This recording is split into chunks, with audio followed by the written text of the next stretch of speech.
Yeah, interesting question. Oddly enough, I took the chair because Mediation MK had well, I wouldn't say ceased in taking inquiries, but significantly dropped in inquiries for mediation. So whether that is a cost thing, whether the fact that there's the delay through, actually the services provided. So the court system, just remember people going through the courts, they get advised to go to mediation first. Um, that was one of the significant things. But on the flip side, I've noticed a spike, and it's interesting you've asked about help and support couples. I noticed a spike in couples therapy, and those that really recognized there was a problem in their relationship, they saw therapy to try and help them resolve those issues, rather than I would say standard relationship cases is where they're near the end of the relationship and they try the last ditch help of therapy to try and save it. That's what I'm used to, but it's far more difficult towards the end of a relationship. So right, we'll go to therapy. Last time, if you start thinking about, what, we've got a problem here, let's go and see if we can't communicate. I won't say there's a trick in therapy, but really, especially with couples therapy, we're the vessel to communicate between each other, and the key is also, if you sit towards it and face each other and talk to each other and say, look, please listen. And I say, on the whole, it's a breakdown in communication.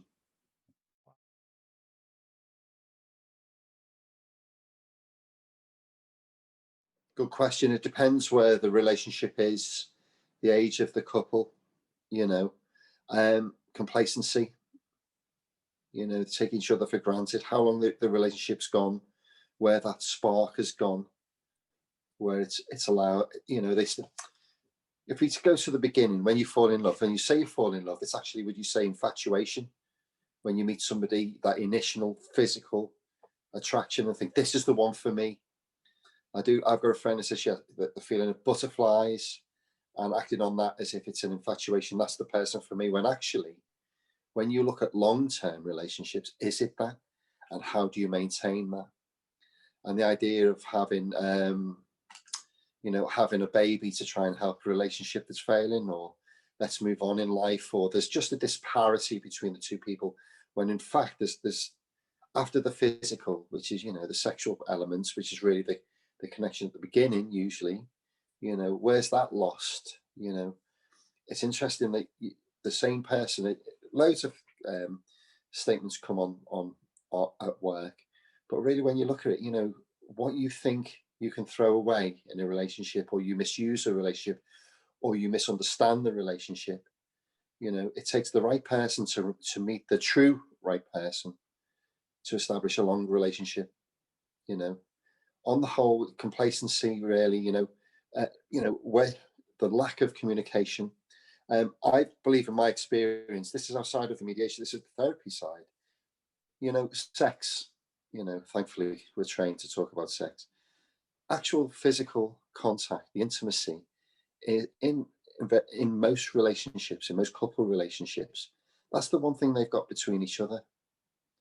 Whether that's mistaken for different aspects of sexual activity, but that connection that's beyond just having sex, it's a connection, a physical connection that it grows or it gets nurtured. If you're living with somebody for after 10 years and it's just, what, I can't even stand the sight of you sleeping in separate beds, sleeping in separate bedrooms, that intimacy gets lost. And then you start to see like the bricks tumble down, if you like, or the wall come tumbling down. But again, when you look at the length of relationships, everything, it's very much this throwaway society. You can have a relationship today, it could go wrong. You can go on all of these sites where you connect with other women or other men, or, if it's a gay couple, that's, it's there on your doorstep all the time. We go back a generation, I'm from the 60s, so let's go back 2 generations.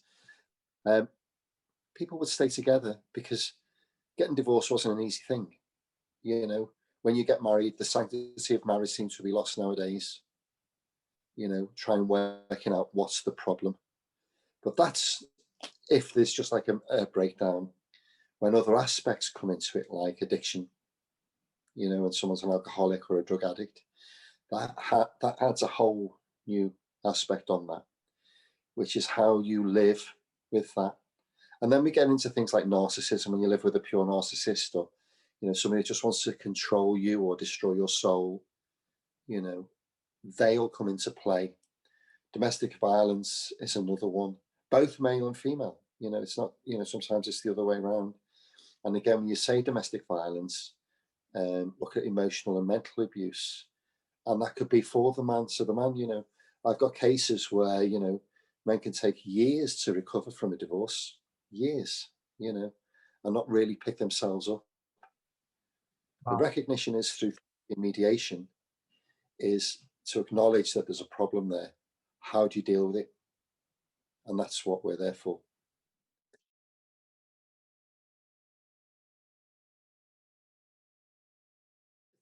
That's an interesting point.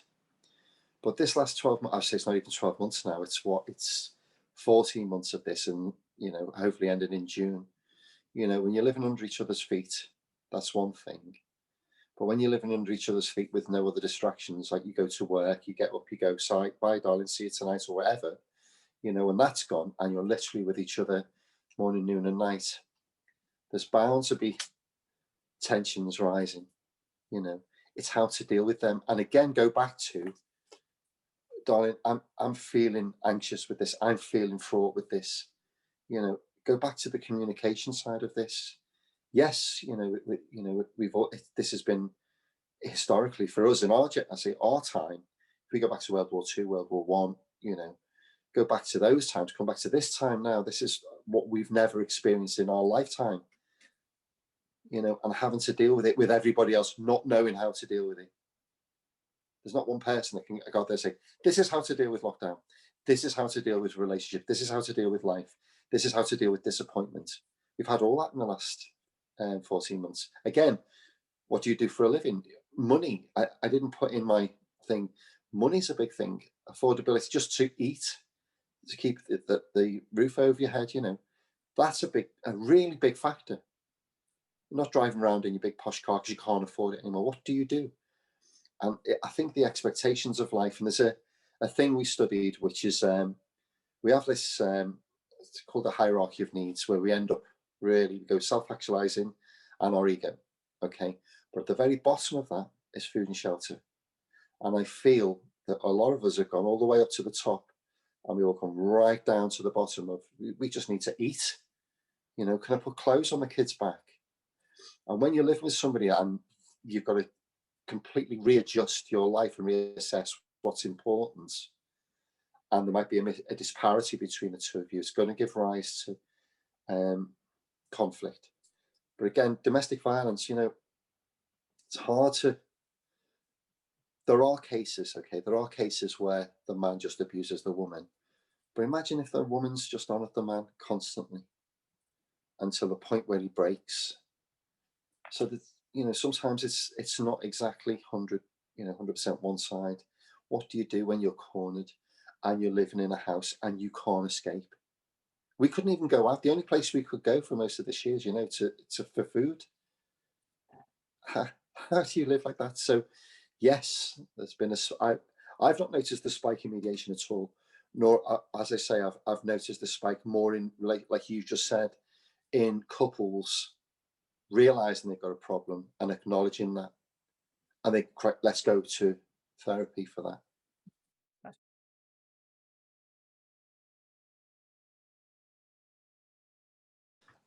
For a start, before picking up the phone and calling people like us, is to sit with each other and say, we've got to acknowledge that there's a problem.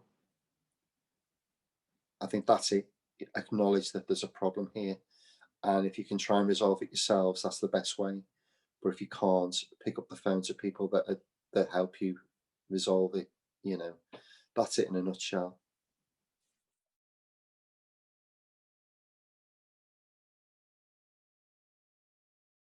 If we're talking about people, okay, that can rationalize this, that have the intellect or intelligence to say, what, we have a problem, let's work through it, then yes, there is. And it literally is. Take time and make it yourself completely cut off from the outside world. It's the me and you in this.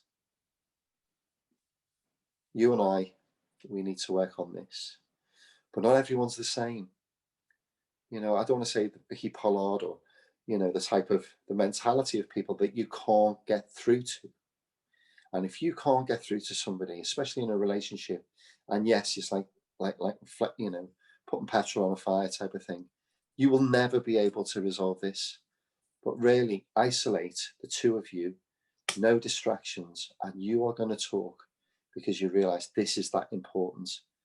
And the apart from children, I would say the biggest commitment we make, that we're never taught how to do this in school. No one tells you in school, this is how to have a relationship. This is how to conduct. That's right. You're not taught this. You've got to learn the way I heuristically. So it's like rule of thumb, and how many things do you get wrong? I know personally only one couple that's been together since school and they're still together. And that one, and you look at the people that okay, let's put it this way. When you project your bitterness onto somebody else, the first person you're going to do use it invariably is the person right next to you that can cope, that can absorb this. And you don't know what's going on for that person. And when you do it repeatedly over time, the sort of love, the 100% love, that little chip, that little splinter seems to happen. Then another little splinter, and before you know, you're sitting here with just an empty shell of what was a relationship. And that's really sad. What I would say is, if you could recognize that and acknowledge that, do we love each other? Is this worth saving? Have I wasted all these years with you just to be in a relationship because I'm used to it? Or I'm scared of the outside world and making another mistake. Whoever is out there listening, just think, what am I doing here? Why do I project all my angst onto the person that loves me the most? What's that about? And if that person is causing the angst, it might not be. You might have had a bad day at work. You might have whatever factor it might be, but you project that onto that person. Say, you did this and you did that. So there's a very good working gestalt with this. It's a fascinating part of therapy, gestalt. And how you act really says about you, So I would say, if the person can comprehend this, and you would know if you're in a relationship whether they can or they can't, if there is a possibility to find a way back. But the truth is, Ricky, a lot of people are probably hiding the fact that they're in the wrong relationship anyway. Wow.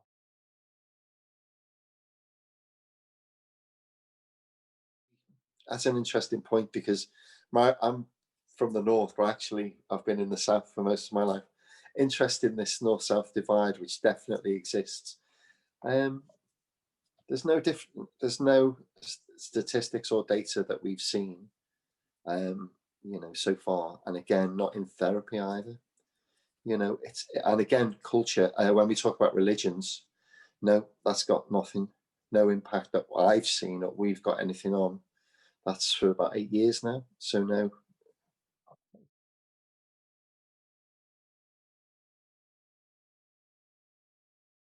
Addiction can be devastating, really devastating on a relationship. I can say it takes true love for an individual to stay with an addict. Real love and real understanding. Because to I've treated addiction firsthand for over 7 years, and I can tell you the horror stories. I think that's the best way I can phrase it, of just the impact. And, again, all I can say is, we think of addiction straight away as drug and alcohol, but there's other addictions that I'd say just as bad. Gambling's one that's not really talked about as much. But I do recall, and it wasn't a client, so I can tell you, there was, we didn't take this guy on. He spent the rent on gambling. His wife and child were getting evicted, and he had the money to pay. The landlord, and he blew it all. Wow. And that's so it overtakes, it overwhelms, and addiction addiction on the whole comes from something else. There's a reason why that person's an addict. Whether it's Mm. been sort of subliminally learned from a parent who's an addict, which is very common, or there's been a major trauma. And so, in my experience, it could come from sexual abuse or physical abuse as a child, dysfunctional parents. What we inflict as parents on our children is phenomenal and really, I would say, understated. There is this thing of the transformation of trauma through the generations, and you can see a pattern. It's finding the ability to stop that pattern. So my children, your children, going on through the generation, it doesn't carry on because it invariably it does. And the horror stories I could obviously confidentiality, but I can tell on a level that it would just you would be literally sitting back, and it's devastating addiction, I would say, on relationships.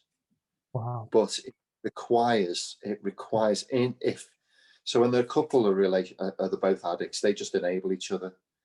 Um, but if one isn't an addict and one is, to love it, I mean, it really does require true love, you know, to stay with an addict. But it really, the impact is, I think the word's insurmountable, and then children.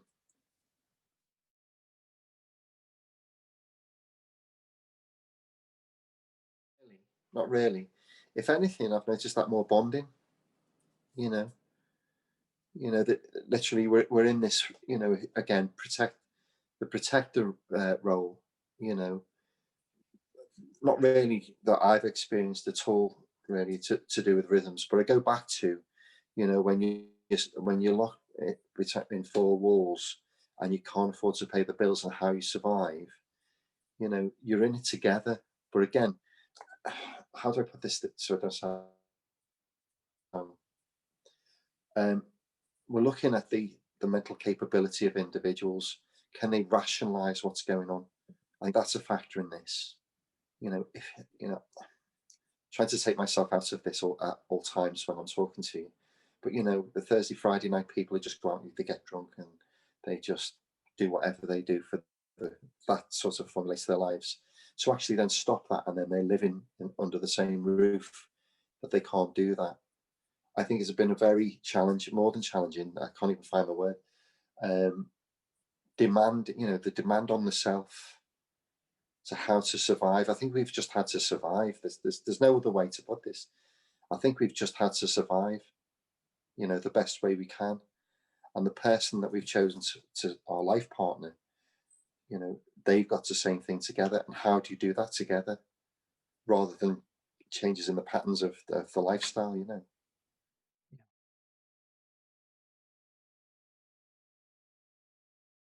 There's something I just want to add just before I answer that question. In my experience, lots of couples, where the relationship's dead, only stay together for the money because they're too scared of what will happen when they haven't got it. So that's one of the things. When we form a relationship, whatever relationship it is, and I'm talking about, we do lots of I can't even do the letters, LGBTQ plus society as well. What roles do people, I treated lots of gay couples, and again, who takes the role of parents to look after the children, who takes the role of breadwinner, same thing. Again, when that comes in, the person with the money all of a sudden assumes the power. They control what goes on under that roof. Again, that's not fair. It's hard when you meet somebody, you don't sit down and if you're not like Sheldon off the Big Bang Theory and say, right, there's the itinerary of our relationship. This is what we're going to do. This is what we're going to earn, and this is how we're going to do it. It doesn't seem to work like that. It seems to sort of blend in a positive set, in the positive relationship, sort of blend. I'll do this. Here's all the money. The number of times you come across men that just say, "Here's all the money," or where the woman says, "I'll go and do the job, and you go and be the house." This new term I came across not so long ago. House husband. I'm going to raise the kids, and so I really, I won't say it's a cop out whatsoever. I think it's a really great job to do, to grow up with your kids like that. But you see what I'm saying? Who brings in the money? And if that's how you decide in your relationship, fine. But if it's not, and you are on the breadline, I've been on the breadline several times, personally. But when you're on the breadline, it's hard to delineate who does what. It's just sort of like fight for survival and go back to survival mode, and that's another thing. So just being able to go to Aldi, or you walk past Tesco's, going, God, I remember shopping at Tesco's, or even Waitrose. All of a sudden you're shopping in budget stores, going, this is all I can afford right now.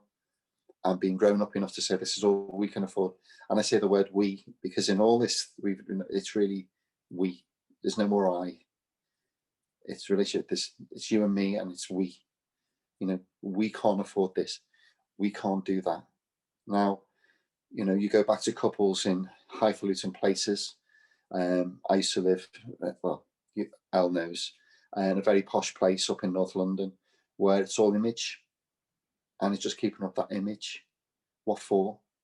Just to be better than the Joneses. We go back to the relationship style and money, and how does that work? Am I just buying you a Ferrari because I love you, or because you're showing off? That's all you're with me for. So establishing, how do I put this? The money grabbers. What are we in this relationship for? And invariably, if that money grabber all of a sudden has no money, that person's walking out the door. But when there's a we in a relationship, which is what this is about, then the aspect of money shouldn't be the issue. This is all we can afford. This is what we can do. We will get by. And then I go back to the generational thing of when we didn't have big cars, we all walked to work. You see what I'm saying? It's the we-ness of things. The man coming back from the mill, it's very typical, and the wife's put the dinner on the table, and there's 12 kids running around the table. They worked as a couple to raise a family. There's so many aspects of a relationship. It's phenomenal. It's I say an asteroid belt of factors that determine a good or bad relationship, or any relationship really, a loving relationship I'm talking about. But when it comes to money, the only way to win is to accept who you are together. If you earn more money than me, great. Then we'll do this. This is what I can afford. This is what I can afford.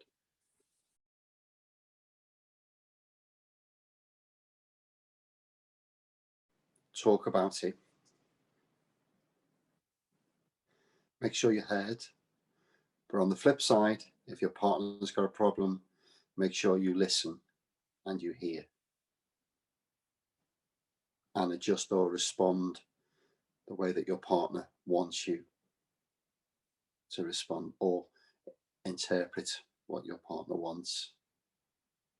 When someone comes in from work, say, I've had a bad day, don't go, well, so have I. Well, sit down and tell me about it. You're right, Ricky, communication's the key. Nearly all this is communication. Fantastic. Don't underestimate intimacy. It's vitally important. I'll leave that one there. If you're in the right relationship and you truly are in love, and your love is returned, then truly you can work through anything.